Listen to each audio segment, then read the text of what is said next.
Hey guys, and welcome back to the channel. This is Vorian from Paladin Journal, and today we're going to be looking at the final set of reveals from the Warhammer World Championships preview that happened this past weekend. It was a fairly exciting time. There was a lot of hype going in to the preview, and I think that GW delivered on most of that hype. There were a few elements that I thought didn't quite match up to what people's expectations were, and the stuff that people really wanted to see. But overall, it was a solid effort, and I came away much more excited about Warhammer in general than I was going in, which is like not an easy thing for me because I'm generally quite hyped for everything Warhammer, unless it's like the Adeptus Mechanica Stealth Walker or whatever.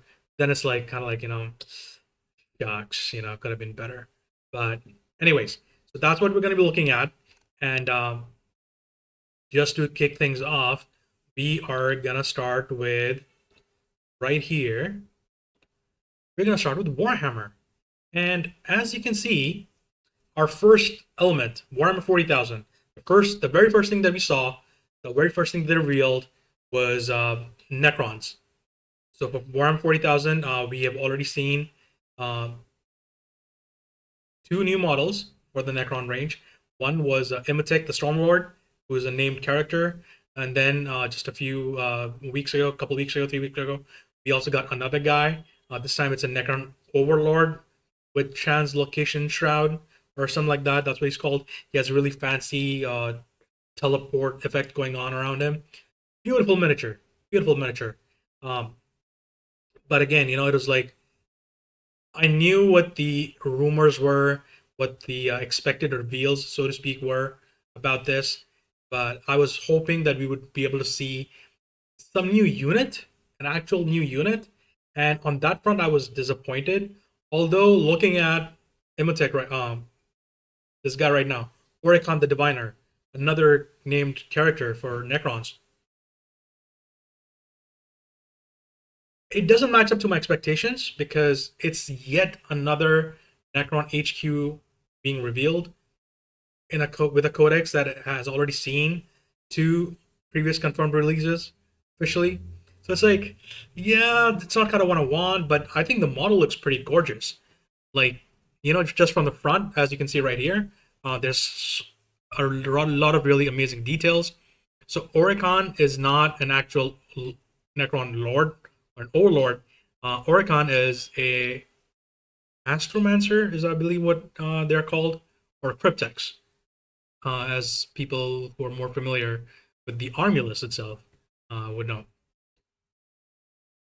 And here, you can see so much detail going on his base, close up on his face even. If you look on his staff, you can see some more details, some fancy stuff there. His back, it's like a Necron spider is like fused, like elements of it are fused, or that's just the kind of harness he's wearing. And I think the model overall, he really looks fantastic. But my hype for this is tempered by the fact that again, it's another Necron HQ. We could have had a new unit or something to show off here, but it's fine. They do need to get rid of all their fine cast stuff eventually. So this is moving towards that, and I can respect that. Finecast wasn't exactly the best thing that happened to GW in the mid 2010s, and it's taken them quite a while to grow out of that. So great model. Um, could have been a better reveal if there had been some melee units or shooting units or what have you, or something much more wow. So it's not a wow model, but I think it looks pretty good. And of course, in the same article, they also revealed that the Necrons are going to be involved much more in the Pariah Nexus. For those who may have seen the Pariah Nexus show on Warhammer Plus, you already know quite a bit about it. Unfortunately, I have no knowledge whatsoever about any of this because Warhammer Plus is not available in India for me, and it's a huge bummer. So I don't know what's going on with the animation. I don't know what's going on with the bugs or anything, but I think this looks fantastic because Adeptus Mechanicus and Necrons are going to be showcased much more moving forward with the 40k narrative, and I think this is pretty good stuff. New books, new background books are always great. Ever since the first ones they did back in like the late 90s, early 2000s, and this is such a great evolution of that model, and I love it. So let's see the next up on the list. Um, as expected, it was Dark Angels, but there was a bit of a twist on that. So if you watched my preview video, predictions video, I was talking about Deathwing Knights, Deathwing Terminators, possibly a Belial model, information on the Captain Terminator model being released, and they delivered on one of those aspects, and then they surprised us with something else. And that something else is this model, which is Asmodai, the first interrogator chaplain of the Dark Angels. So the Supreme Master or something like that, So this guy, he is the High Chaplain of the Dark Angels chapter, and by that office, he's also the leader of all the chaplains of all the Dark Angels successor chapters as well, because that's how the Dark Angels Legion got structured at the end of the Horus Heresy, after Terra was saved and the legions were broken up, and whereas all the other legions, when they broke down, they did not exercise authority over their successor chapters. That was not the case with the Dark Angels. They have been operating in quite a different manner than the rest of the Adeptus Astartes for the last 10,000 years. So you have that Supreme Grandmaster Ezekiel, who is the chief librarian of the Dark Angels. He exercises authority over the librarians of the successor chapters as well. Asmodai were the chaplains, and then you have Supreme Grandmaster Azrael, who's a chapter master of the Dark Angels. He commands the entire Unforgiven, which is the term used for all the Dark Angels and the successor chapters. So I think this is a fairly neat model. Looking at it, I am immediately reminded of the artwork that this is directly referencing. And I think what the artwork does fantastically, because it's full of a lot of character and mood because of the background that the character is framed against, which is not easy to capture on a model. But I think the sculptors did a really good job with, if you can see on either side of the model, that's actually smoke, and amazing stuff. And apparently it can be like fitted on the model as a separate bit entirely. So that's like huge. But skipping ahead, going back. So I like the model. I love that they're kept to some of the most iconic aspects of the Dark Angels as a chapter, here with the hooded cloak and all the smoke and the incense and all that. But also, I'm not a fan of the halo on the head. The bike chaplain comes with a halo, and I'm really not a fan of that. I think it's a completely unnecessary bit, and it makes the chaplains much more ostentatious than they're meant to be, because generally they're all wearing black armor, and they set themselves apart from their brothers. They don't really have much ornamentation except artificer armor and all that stuff, but the halo seems a little too pretentious, so to speak. I am not sure if the reference artwork has Asmodai with the halo thing, but on this model, I'm not a fan of it. And also, the smoke, while it looks really good, it's like it looks really good, because it's like they're doing something with the model that they have not done before. Because generally, you see effects like that in the hobby from kit bashers and converters, people who really want to have their guns firing shells, missiles being shot out of the launchers and stuff like that, or laser beams going out of weapons and whatnot. So that's something they try to capture in the model, and I'm kind of okay with it, but it also looks a little too bulky. It looks a little too chunky, and it's starting to take a little bit away from the model itself.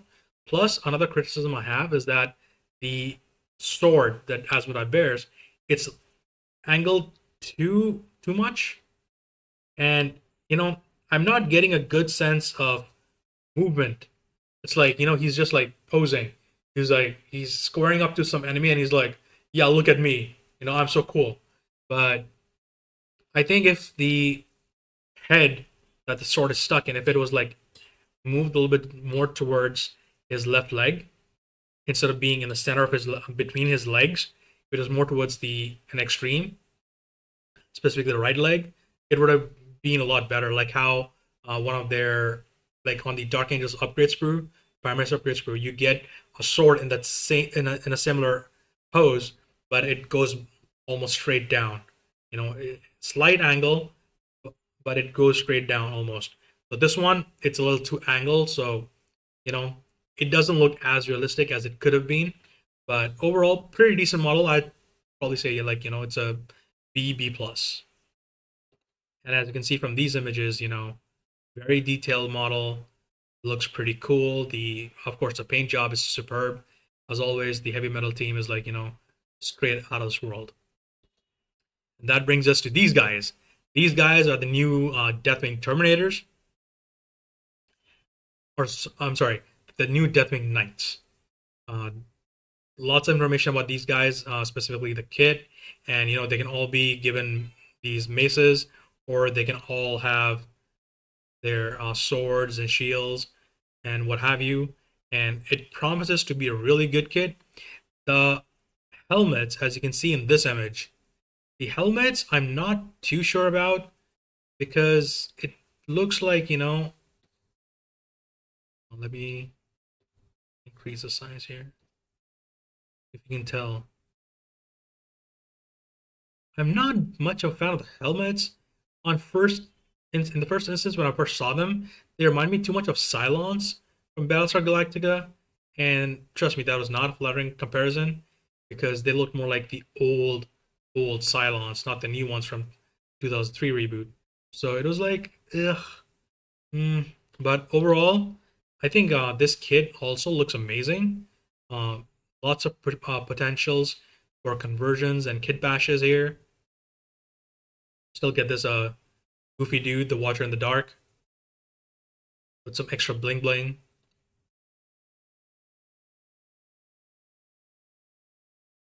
And it's like this was expected, right? They could, instead of giving us Asmodai, they could have surprised us with Belial, because I think a lot of people really want to see Belial.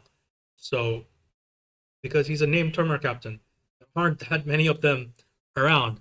Whereas chaplains, you got a few, especially for the Blood Angels. They have like two or three. They have two. Yeah, they have two. Lamarties and Astaroth. Well, they don't have a regular chaplain, which is interesting. So, anyways, pretty good kit. The shields also look pretty amazing. I'm not sure about the specific details on the shields, but I think if it's not much more than the sword symbols and stuff on them, then they could be great for own homebrew chapters or whatever you want us to do. And you can mess around with it quite a bit. Should be good times. And then we are moving on to Age of Sigmar. And this was just like absolutely mind blowing. So this guy is Usharan. He's one of the Mortarchs who serve Nagash, the god of death, and the leader of all the armies of death. And my god, what a model, man. It's like I saw this, I was totally blown away because it looks so good. Like Usharan back in Warhammer Fantasy Battles, he was like, he was kind of like a normal dude. He was like a chunky vampire boy. But now he's like so twisted and he looks like he's crazy and stuff. But apparently he's like big brain guy. And just look at those details, man. Just Age of Sigmar is totally cooking with its sculpts. Everything I've seen this year. Like Ionis, and now this guy, Morathi, Alariel, so many of the big models, they're just absolutely fantastic. And this is just like, oh. You see the chalice, you see his crown, the scepter, the cloak, everything. It is looking magnificent.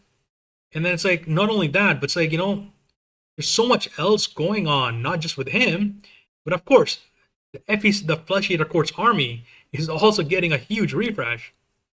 And like, see here, look at this. So many new models in the army. We saw this one guy just like a few days before this reveal, an FEC character who is wearing the entrails of dead enemies on his head, like he's a Victorian era judge or something. It's like there's nothing more British than that, than those judges. Gosh darn. And you look at these guys. I believe these are ghouls. Some really dynamic sculpts here. 200 weapons. These are the Morbeg Knights, the mounted cavalry that these guys have. Just so great, man.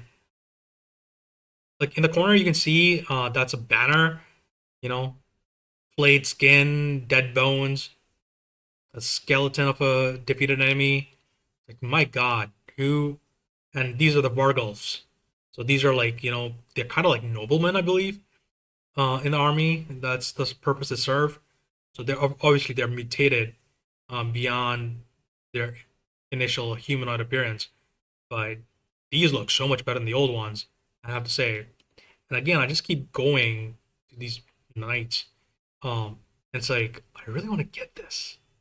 You know, if these guys had actually been like a little bulkier, the writers that is, I would totally be getting a box of these. See more details on the Vargulfs.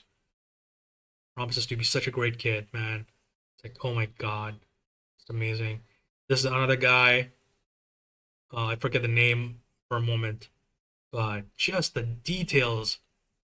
And this is a decapitator, some kind of an executioner for the army. And it's like, wow. And this is the thing, right?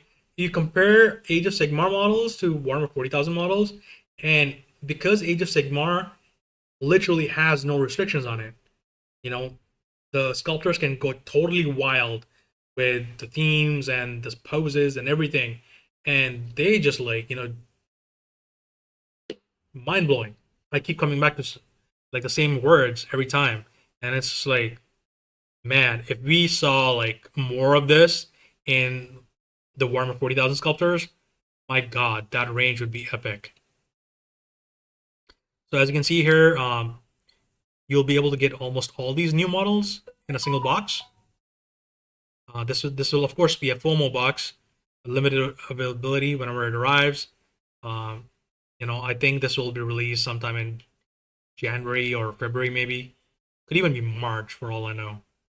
Although there has been a bit of a gap since the last book that was released, Cities of Sigmar, and that was like back in September, end of August, early September.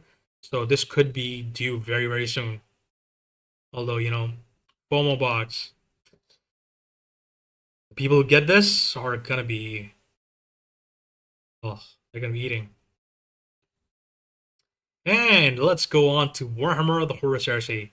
So I totally expected to see this, and I absolutely love this. So this is the new Mark 6 Assault Squad that's going to be released some point, hopefully very, very soon, because I want to get a box or two of these. I already have some third-party jump packs coming in very soon, and I have like 60 of them, 30 for Firstborn Marines, 30 for Primaris size Marines. But man, I would still want these because personally, I think the jump packs they'll look very modern, even for Horus Heresy, and it's a really nice design on the jump packs. And plus, you can see that the armor that these guys are wearing, the Mark 6 armor that these guys are wearing, it looks like it's much more reinforced, much more chunky, especially on the chest, and that gives a very cool, sorry, that gives a very cool outlook. And I think it's fantastic. Plus, they've said that the box will come with enough shields to outfit the entire squad. So we already know it's going to be a 10-man box. So getting shields for the entire squad, which is something that a lot of players do apparently, and certainly I would do if I have the points in my armies. Something I would do because combat shields, I mean, they're clutch, man. I haven't played Heresy at all yet, but I do remember combat shields from 4th edition, 5th edition being really good. And even in like 8th edition on the Assault Squad Sergeants, really good. Good stuff. Just love these models. And of course, this is Mark 6, so it's a little more, it's a little taller than the old Mark 3 and the Mark 4. That's something to keep in mind as well. And of course, free can fill in and change it. And then we're moving on to Necromunda. And it looks like I screwed up, and I did not get Necromunda on the systems list here on the left, but I absolutely love this. After Ushuran, this is like my second favorite model of the day. This is the Taurus Venator. It's an off-road vehicle used by the Paladin Enforcers, who are the they're like, I believe they're like the Adeptus Arbites equivalent models for the range. And you know, Paladin Enforcers, they have an amazing kit.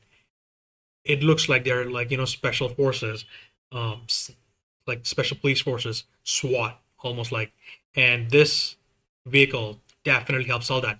What's interesting though, and apparently a lot of people have no idea about this, looking at my Twitter discussions, this actually is used to be a Forge World resin model that was made for the Elysian Drop Troops Army, which was one of the Imperial Guard regiments that Forge World used to make back in the day. And this was sadly discontinued quite a few years back. And, you know, it's a model that I've wanted for almost 5 years now, because the Imperial Guard army that I was starting to build back in 8th, it was a take on the Elysians, and I was getting some third-party jump packs for those guys. Sadly, I didn't get enough of them, only for like one squad, but I was definitely looking to convert a Taurus of my own. I already have a box of Adelan Jackals from the GSC range that I was going to convert as well as Rough Riders. And man, this is going to look so good next to all of that. And I just can't wait when this goes on sale, because it's an amazing kit. There were actually two Taurus that were used. There was the Venator and then the Taurus Assault Vehicle. So this is the Venator. We don't know if the Assault Vehicle will be getting released, if ever, maybe. But this weapon, or this vehicle, will come with two weapon options, I believe. One of which you can see here, and the other is the autocannon. It's got loads of great details, loads of great hoses for the Hell Knights who will be crewing it. You know, some pretty neat stuff. It's like, I just can't get enough of this. Look at that artwork. You know, you can already see the Palanite, the Taurus here, and probably some guys on bikes here and stuff. And this is such a moody illustration. It helps sell the model, I think. And especially for fans of the old school Legions like me, we are excited, man. Like, I'm seeing a lot of excitement for this thing.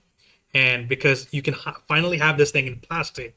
And apparently the old resin kit wasn't so easy to work with. So it's like, you know, we're finally getting plastic, and that opens up so much more in terms of kit bashing and conversions. You know, like if you want separate weapon options, you can totally do it. You gotta move the weapon options down, you know, like here between the front vehicles, front tires here. You can do that too. So much you could do with this. And this is gonna be a kit basher's dream. And that brings us to Kill Team. And the top 3 of the day is rounded out by these models. So the rumors have been confirmed. The next box we're getting for Kill Team after the Space Marines versus the Space Marine Scouts versus Eldar Striking Scorpions, it is going to be Night Lords versus some unmentioned enemy. But just look at those models. So much detail, so much atmosphere, such dynamism. It's gonna. So the way this is gonna work is, if I've read the article right, so you get the Chaos Space Marine Legionnaires box, and this is gonna be an upgrade kit on top of that, which gives you not only the specific helmet options, but also the weapons. So specific helmets, the weapon options. Just look at those lightning claws, so brutal looking. But you also get these Nostraman chain glaives, like at, at least one, hopefully two, maybe, but definitely at least one. And you get that banner, that knife, the cloak. Apparently, that's all in the kit. It's like, wow. Oh, sorry, we jumped there.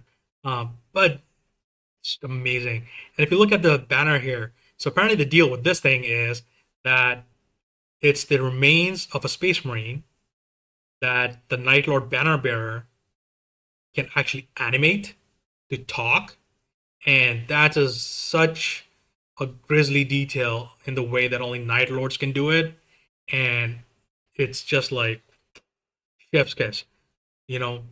And I'm like, wow, blown away.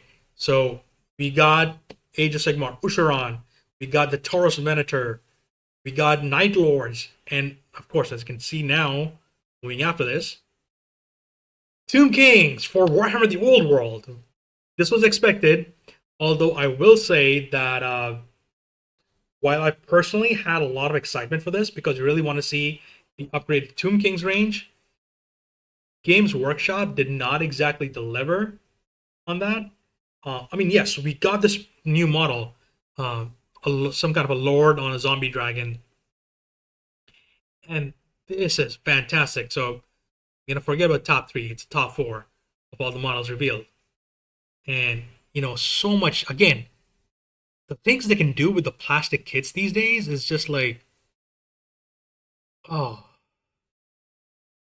like this looks like a nightmare to build with the dragon. Whereas the Palanquin, you can kind of see it probably won't be that hard, but that dragon looks like just insane to build. But look at that. So yeah, anyways. So this is the only model they revealed for Warhammer the Old World for Tomb Kings during the preview, which I can kind of understand. But in that aspect, if they were only going to reveal one model, I would rather have that they did not do that at all. But don't do a reveal for the old world, because the last time we got a reveal for the old world, we got to see pretty much the entire Knights of Batonia launch range. Whereas this one, we're just getting, as a direct comparison, they got a new Lord on Pegasus or whatever.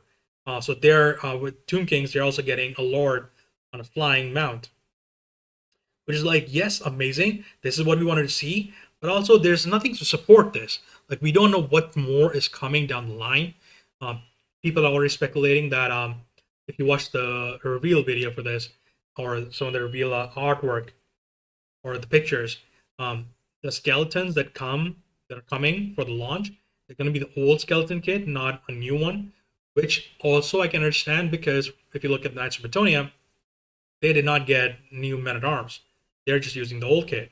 So, and I believe skeletons fulfilled that same role for the Tomb King's army. So, understandable. But it would have been nice if they had kept this reveal for its own thing.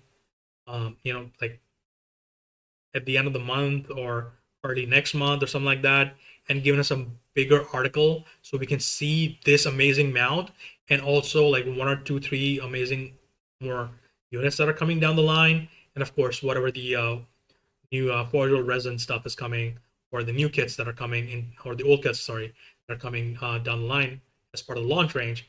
And I think that would have been a much more accepting article for the community, because I'm seeing a lot of grumbling about this. I mean, of course, everybody loves this model. It's like a crocodile dragon, not a typical dragon. So kudos to the sculptors, amazing job. The painters, again, amazing job. But it could have been so much more. So this was a height of the hype for the old world during the reveal, but also tempered by the fact that we didn't get anything else.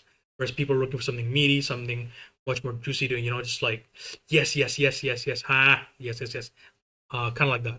So, anyways, that's all the stuff that I want to talk about. They also did a reveal for Warhammer Underworlds, but I am, like I said in my prediction video, I have no idea what's happening with that aspect of the hobby. And the models that they revealed, it's some kind of like a hobgoblin orc unit, and it looks very Lord of the Rings like. So it's like it's whatever. So I'm sorry for any Warhammer Underworlds fans, but yeah. So this is my roundup of all the reveals, and so again, my absolute favorite moments from the reveal, that would be one, Usharan for Age of Sigmar, the Taros Venator for Necromunda, which I will be getting 3 of eventually. Use my Legion's army for Imperial Guard. Kill Team Necrons, and number 4, the Zombie Dragon. So that's it for me, guys. As always, keep an eye on the socials. You can find them above. And just like follow the discussions there. I post quite a bit about 40K these days. I've recently just come back from a trip to Dubai. I bought a whole lot of stuff. I've shared pictures of that as well. Expect hobby to pick up again very, very soon, either tomorrow or over the weekend for sure. I'll be posting my progress pics as always on Twitter and Bluesky and Instagram and everything. But also, I'll be returning to my book reviews. I read couple of books during my trip, which have been quite an interesting experience. Very different sort of books, 2 different authors covering 40K, obviously, but some different aspects. And I think they match up quite well in terms of how different they are from each other and the things that they're trying to do, especially in terms of the enemies that they're fighting against. So, expect a lot more content, video content, and social content for, in general, the hobby coming very soon. And anyways, so that's it for me, guys. Thanks for sticking around, and give a like to the video, subscribe to the channel to stay abreast of all the stuff, and we'll be back soon, very soon, because there's also been a couple of new things that are revealed during the preview, such as the new roadmaps. So we got the new roadmap for 40K, and also wanted to talk more about the Horus Heresy roadmap, which they didn't update it, but there's still some interesting details that I want to talk about, and I'll keep that for a separate video. So anyways, that's it, guys. Thanks for sticking around, and catch you all again. Cheers. Bye.